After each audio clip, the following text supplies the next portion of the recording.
Everybody is getting shot and murdered. Charlie Kirk to a Jewish gentleman or Jewish people in Manchester. Not the first time we've seen things happening in Manchester, is it? So this is going to be a bit rambling because there's a lot of connected but look disconnected points that I'm going to try and go through and what the underlying agenda is. And sorry, my hair's going again. And what the underlying agenda is and why they're doing X, Y, and Z and what's actually happening here. Because people are thinking there's no rhyme nor reason to what the underlying ideological inspirations for the policies that have been brought through are. It's all higgledy-piggledy and just wanting more authority and control, but I think it goes even deeper than that. And I'm going to take this jacket off. Let me try and explain, and let's see if I can get an explanation why things are happening. And I'm looking like down and out in LA. So let me try and explain what's happening.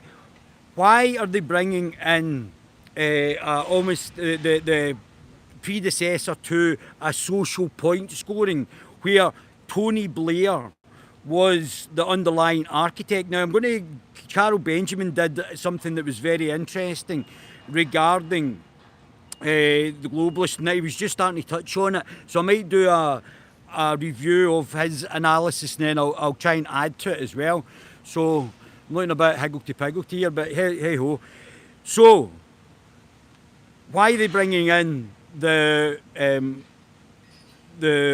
identification? Obviously, it's about control. Or you can't work unless you've got this card. Then you won't be able to travel, and then you won't be able to be a good citizen, and then X, Y, and Z's happening, while at the same time people are being murdered. We've got the pro-Palestinian and pro-communists taking over various stations all over the UK. So we've got the red and the green factions joining together, just like what happened in Iran.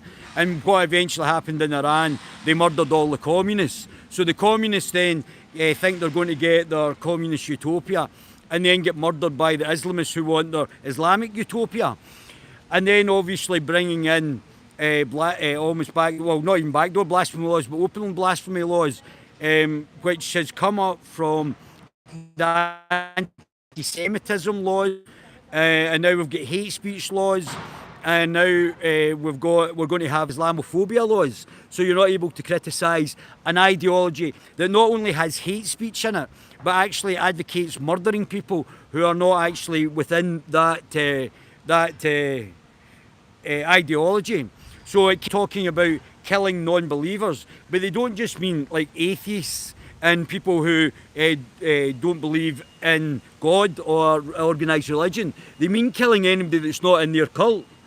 So whether it be the Jews that happened in Manchester, blowing up a concert full of children, the mass rapes of children throughout the UK facilitated by the state, and then the state's then covering up this, which is probably a war crime. It would probably come under war crime legislation where it's covered up by the Labour Party, but across the political spectrum, because don't forget, all of them are shills for the Globalists, and all of them are bringing in the Globalist manifesto. So it doesn't matter whether or not you are voting for one and this will give us a change, and all the nonsense that the Tories talk when bringing in mass immigration and not protecting the citizenship. They're literally all the same. You have to be, as a voter, you have to be more clued up on what political parties are out with the globalist shill control.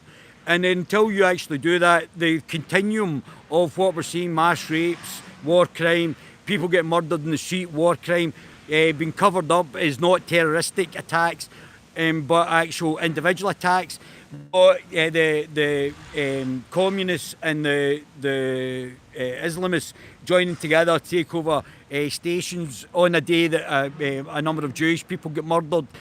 And we have to start saying the truth that these people are the enemies of the state.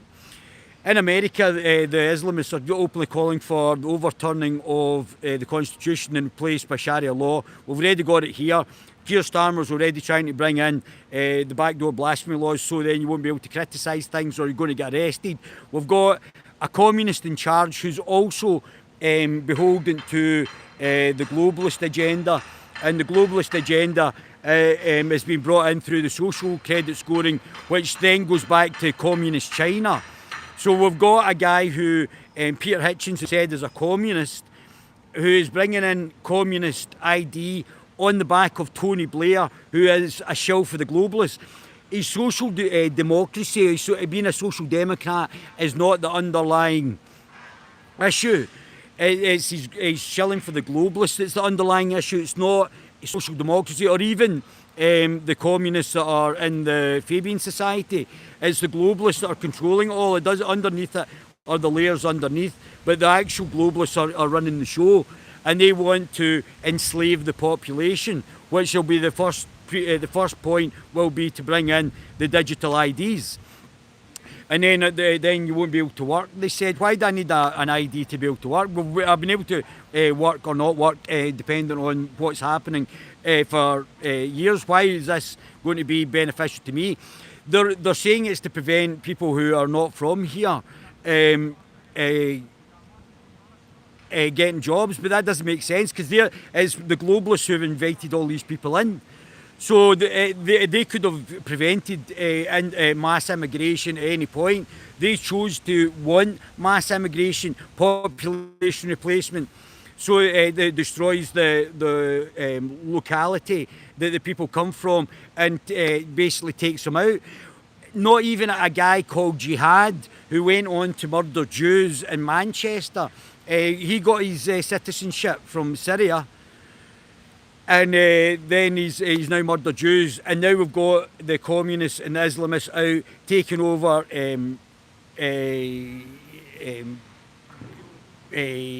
what do you call it? Taking over train stations, and they're basically joining together two mass murdering ideologies. And by bringing in the ID card, that's not going to stop any of that.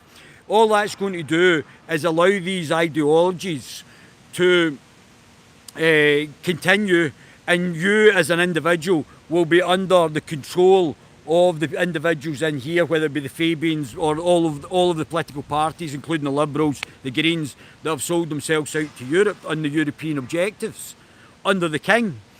Now, people are saying that they were talking about the King as well, and the King turning to Islam. But if you think that the King and the royalty is basically the deep state, because they're a continuum, a bit like the civil service, a continuum of the actual underlying project. The objective of the globalists is to have a one world religion. And if obviously Islam murders and rapes people, which is in the doctrine of Islam. If you don't understand what I'm saying, if you look up how many times it says to kill the non-believer, it's basically a doctrine of war against anybody else, which could only be facilitated by the people in here and the royal family. And the fact is that Prince Charles King Charles now is I think in that doctrine where they want a one world religion as well. So the moves towards Islam may fit into the globalist objective to have a one world religion. And don't forget the undermining of Christianity in the UK. And I'm not a Christian, but the undermining of Christianity in the UK through woke policies in the church. So you've got a flaccid, floppy, doppy situation in the UK with religion, and a more masculine, we'll rape your daughter and still get away with it. That's men in Rochdale just going to jail after it being covered up by the Labour Party, being facilitated by the Labour Party, being facilitated by people who were groomers in the police. And they were allowed in the police to rape children and say they'll put them back to the grooming gang. These children were in care homes, so the care home workers must have been in on it, and as must be the counsellors. So you've potentially got war crimes the legislation that could come in and actually take down not just councillors but up to MPs, and they would be held under a war crime because the mass rapes of children by a warring religion that wants to kill and enslave people would be probably prosecutable as a war crime. And then you've got Lammy getting booed. You've got Lammy getting booed up in Manchester. You've got out of the last 7 by-elections, UK Reform winning 6 of them. This is, I don't think people are understanding how absolutely huge this is. And we've got a whole plethora of new legislation coming through that's anti-liberal, against the liberal principles of this place. It's anti-libertarian and authoritarian. So it's against liberalism, while at the same time the people, whether it be communists who are anti-Semitic or the Islamists who are anti-Semitic, are marching across the UK from Leeds all the way up to Glasgow and Edinburgh. And these people are basically the new Nazis, while at the same time talking about everybody else being a fascist and a Nazi. I mean, it's absolutely unbelievable. Unbelievable. While authoritarianism and the allowance of these authoritarian groups to take hold and take power in the UK, as the political establishment has deliberately given away basically the country, they've facilitated this in less time than I've been alive. So in the last 50 years, the transformation, the demographic transformation has been incredible and incredibly fast, to the extent where the new Nazis, whether it be the communists and the anti-fascists and also the Islamists, don't forget there was more anti-Semitic things in the Quran than there was in Mein Kampf.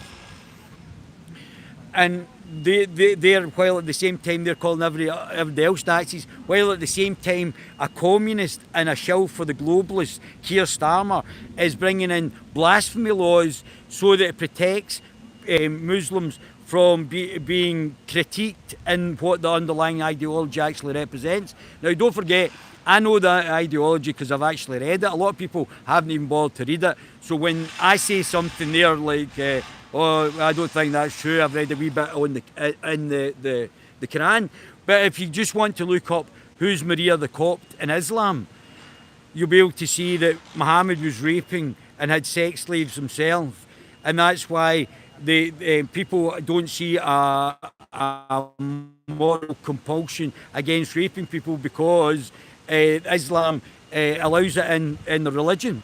So from a moral point of view, they don't see it as immoral, because the Prophet Muhammad did it and he's the ultimate individual to rape and murder people. While at the same time the communists think they're going to bring in the communist utopia and use the Islamists to do that, the Islamists see them as a using, and then they'll get rid of the communists once they're actually done with them, so that they bring in Islam, just as it happened in Iran. And then the suppression of women, homosexuals, atheists, non-believers, Muslims, Jews, anybody else that's not in the Muslim cult. Facilitated by the globalists, who Keir Starmer is basically trying to bring in the communist CCP, social credit scoring, where the state then decides whether you work or not, whether what rights you've got under getting this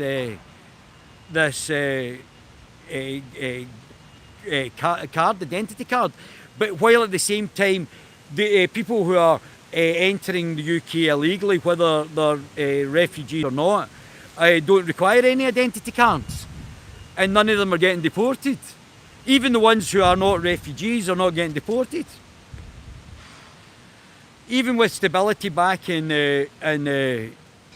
Syria, I would have thought they would have gone back to Syria because they're refugees, but they've been given indefinite leave to stay.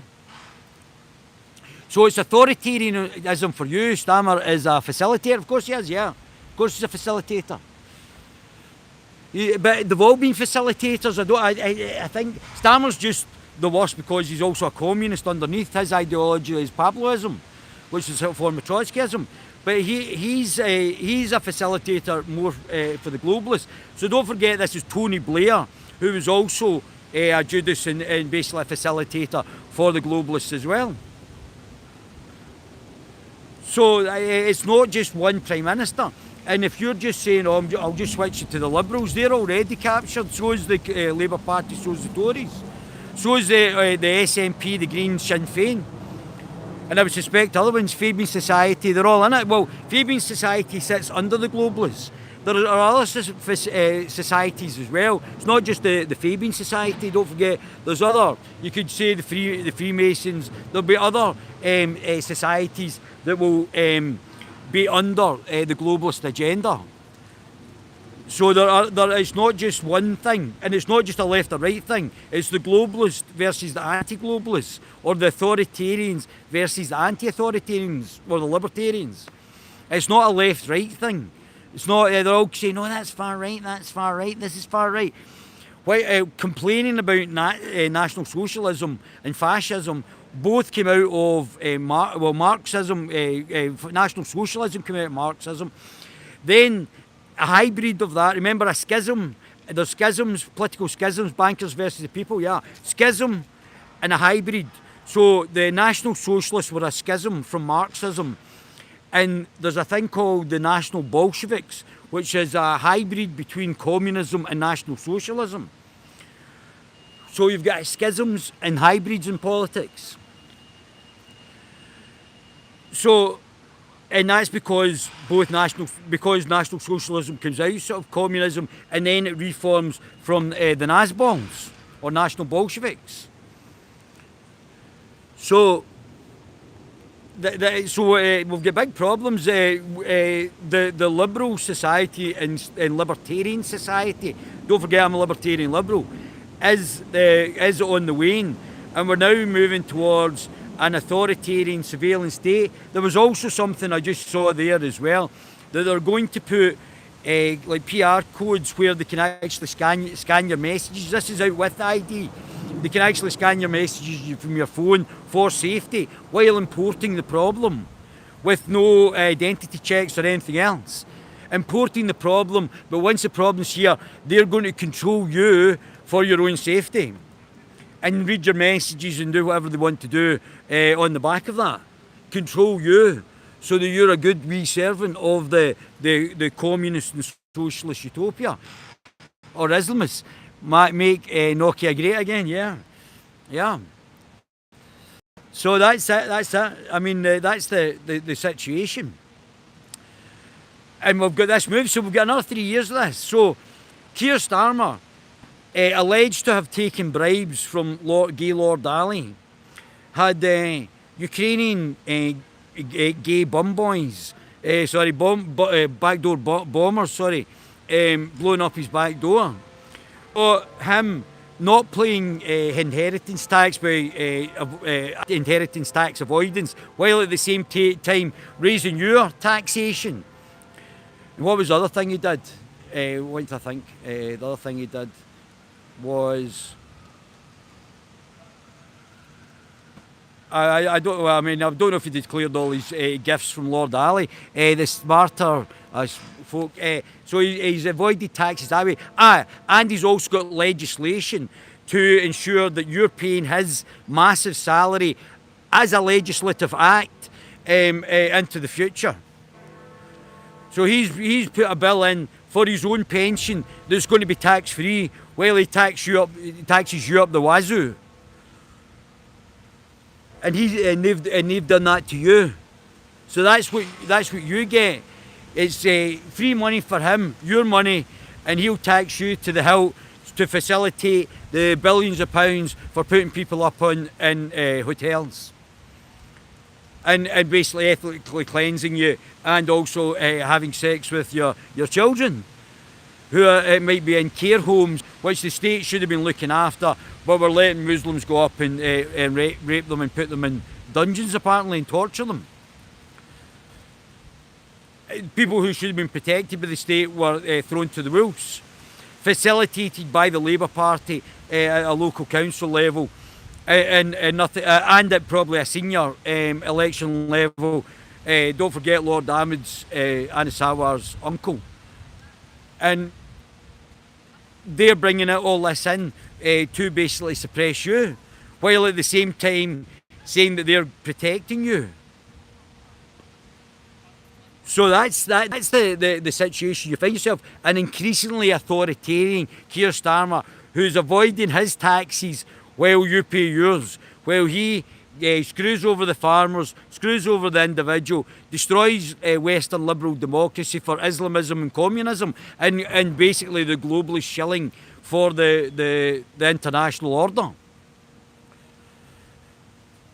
Where Tony Blair's son has basically got the control of the company that's bringing in the social credit scoring.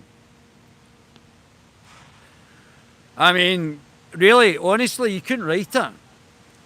This is absolutely staggering. And we've got absolute idiots like Lammy, who's, don't forget, Mandelson, Keir Starmer and Jeffrey Epstein was in the Trilateral Commission. And Lammy not only is a Fabian, but he's also was going over and getting his instructions. So was Michael Gove from the Bilderbergers, the Bilderberg group. And they were getting their instructions for that way. Keir Starmer's already chatting to BlackRock, who I don't think is a British company. I don't think BlackRock's a UK company. But he seems keener to be asset stripping the UK while in bed with foreign companies, instead of building up UK companies. And obviously BlackRock's very connected with the WEF as well. I mean, come on. Are we getting mugged off here? And it's going to be we've got another 3 years of this. I don't think there was enough criticism of Starmer's tax avoidance. I think that should have been a much bigger issue than it was given credence for. But yeah, we've got big problems ahead. We've got 3 more years of this. Now the likelihood is we've still got another year to go, so anything can happen in a week in politics, or even a day. But we've got another 3 years of this to go.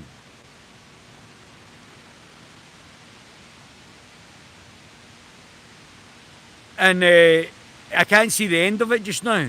And I can't see the changes. But obviously there's going to be changes once Reform UK starts destroying people like the Labour Party in Scotland. I think the Labour Party are now 4th place in Scotland. And the Labour Party are in 3rd or 4th place in Wales. And they're getting destroyed all over the place at every local council by-election.